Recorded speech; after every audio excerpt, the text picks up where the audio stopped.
I'm RoyZesch REALTOR with Coldwell Banker Legacy in San Angelo, Texas.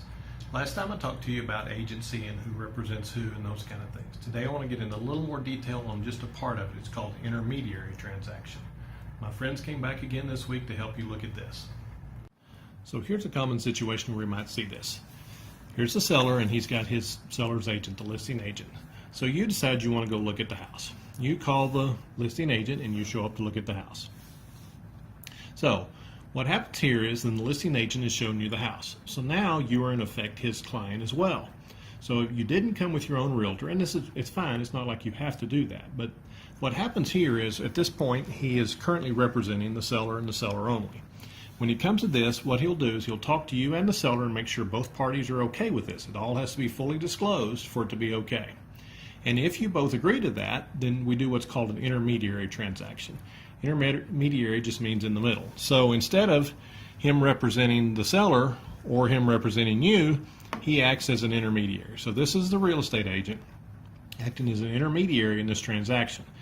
He doesn't fully represent either one of you, which means he can't give you advice and counsel. He can't say, hey, I think you should offer a little more or a little less, because obviously he knows too much about both sides of the transaction. So with both parties' consent, he acts as an intermediary. And his job at that point is just to be the person in the middle to pass, to write the offer up. So you say, I want to offer X dollars on the house.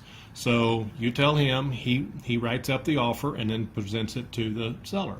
The seller says, I want a counter offer at a certain price. So the intermediary agent brings it back. He makes a counter offer to you, and he communicates, he tells you what you can and can't do legally, but doesn't necessarily tell you what he thinks you should do. Now, this can be a good thing or a bad thing. If this is your first time purchase or you're real concerned about it and have some issues, then this might not be a good thing because you don't have someone that you can get advice from.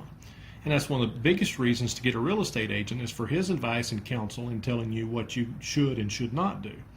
But if you know what you're doing, you bought houses before, you're familiar with the market, you know what you want to pay, you know what you're looking for, this does work out pretty good and really can kind of simplify the transaction.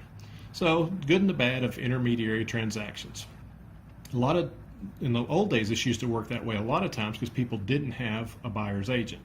Now buyer's agents are in most transactions, so this isn't real common. So anyway, it's a way for you to know another option that's out there and see if it makes sense to you. And if not, then you just need to go ahead and say, no, I'm not interested in the intermediary transaction, and bring in an agent to represent you, which that can be done too. You just have to make sure, when that agent comes to you and says, hey, do you want me to be your intermediary? Just know you don't have to do that. So he can bring someone else in from his office or someone else that he refers you to that then is representing you. So in this situation now, this person is representing you and they can give you advice and counsel and help you what to do. So thanks for listening. RoyZesch REALTOR, 325-268-0775. Thank you.